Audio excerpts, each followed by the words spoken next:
Devonte, first off, congratulations. Welcome to the Charlotte Hornets. I appreciate that. Thank you. I know you weren't in Barclays Center last night for the draft, but just kind of let us know, what were you guys doing to celebrate right down the road? Yeah, I just had all my family and friends meet at a hotel. We had like a little rented out area. Had a pool table and just played card games and just enjoyed each other a little bit watching the draft. As you were doing the waiting for your name to be called, how much was the anticipation building for you? Once it got around like 28, I started to get real nervous because I knew that was kind of the range that my agent was telling me, 28 to 40. So from one until then, I was good, and then once 28 hit, I got real nervous and real serious. The Charlotte Hornets obviously made a commitment to you. They decided they wanted to move a couple of picks to move up in the draft. What does that tell you as a player when there's a team that's that eager to move up to get you? Oh, that's exciting just to know, and I feel like that means they got a lot of confidence in me, and I think that's going to put a lot of confidence in myself. And I feel like with Coach and them, I met him this morning, great energy, great vibes, and he told me he's excited to see me and ready to get me on the court. How fun has this process been for you today? As you said, you met Coach, you've met the media, you met the Hornets staff. It's a whirlwind, I'm sure. Yeah, it's definitely been a whirlwind, but it's a dream come true.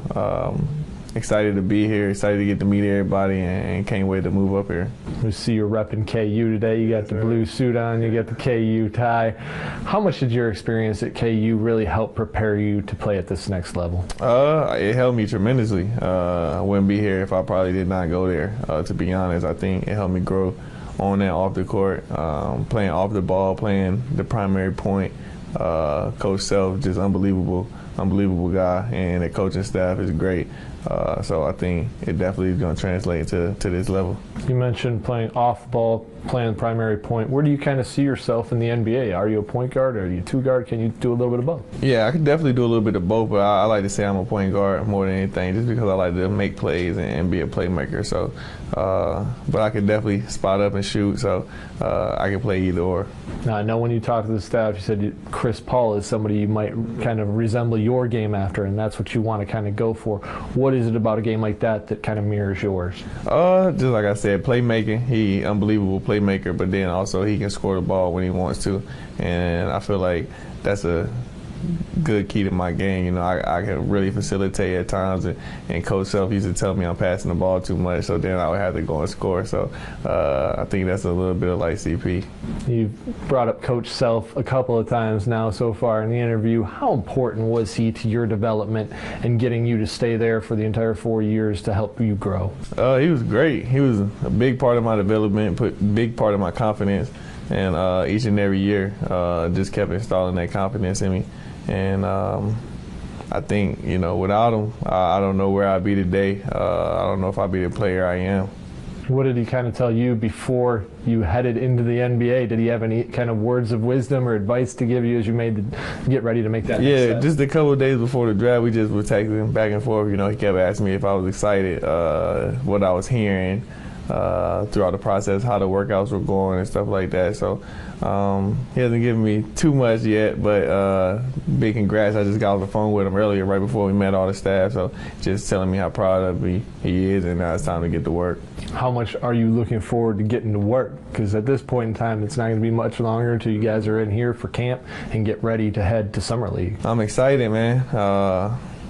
I got to get a good night rest right now because I'm real tired. But after that, I'm going to be excited to come back out here and get to work. You've got drafted with another rookie. You guys kind of going through this process together. Do you think that that's going to be beneficial to you to have somebody kind of alongside of you going through the same things you're going through? Definitely. Just somebody that, you kind of relate to, talk to, go through some struggles with rookie season and stuff like that. I think it'll be great. You're the older guy, though. He's going to have to defer to you, right? Definitely. That's what it's going to have to go down to. We both rookies, though, so we got to defer to the other vets. Oh, yeah, we'll let that take care of itself as it goes along. We're not going to let you know about any of that yet. But Mitch Kupchak talked in his press conference about you last night, about the fact that you're a veteran. And when he said a veteran, he means it's a 4-year college player, which you don't see a lot of those anymore. How much do you think that benefited your game? I think that's one of the reasons why people like me and I got drafted. I don't think me coming out of Kansas my first or second year would have been beneficial for me, just because people didn't see, a mature playmaking, being able to do both on and off the ball type player. So my last 2 years definitely helped me mature and get better and grow. When you got over that hump, did you get to the point where you started to realize, man, I can dominate at this level against this quality of competition? I think it wasn't probably until like junior year when I started to think that really in the beginning of the senior year. Just talking with Coach Self, like I keep saying, and that confidence that he puts in you and just telling you, you're the best player on the court and this and that, kind of helped me with all of that. How much confidence does that leave you with as you head into the NBA and you're going to play against the likes of guys like Chris Paul and LeBron James, Steph Curry, all those type of guys? A lot. I think that's one of the biggest keys for rookies is you got to have that confidence at all times, even if you're not, the main guy, you're not playing minutes like you used to playing. So keeping that confidence and just knowing that you got it is going to be helpful for a lot of rookies. How many tickets you going to have to get this season now that everybody's just down the road? That's a great question. No mom's going to be at every game, so I don't know. That's a great however many I could get. Well, I know our fans are excited to have you. How excited are you to be here in Charlotte just down the road? Man, I'm very excited. I'm very excited to be at home, and it's just a blessing, honestly.